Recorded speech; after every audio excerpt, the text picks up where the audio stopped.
Maayong adlaw.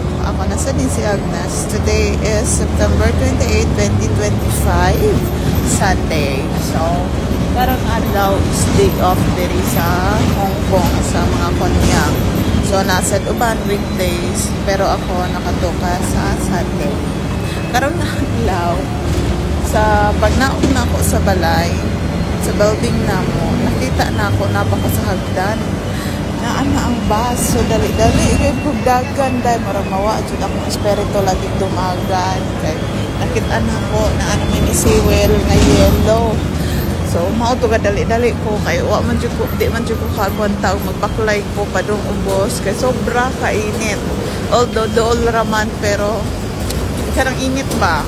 Karang syempre kung ingaron alauna naman sa udto dire mo nang kay nahanglan yun mo sakay ta kay basin og makuyapan tawa pa ta kaabot sa atong destinasyon. So mao to bitaw na kuan sakay kog bus padong sa Central and then naagi ni dire sa dapit sa HSBC pag-agi nakita na ako sa kidiyuhan na dira.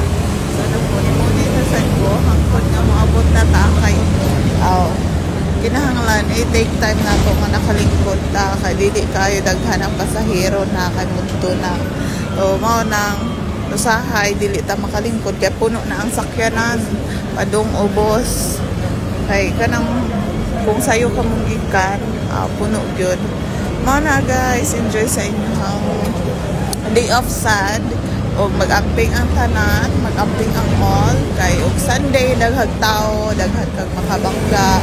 So, be careful na lang and enjoy your time. Keep safe. Have a good day. God bless everyone.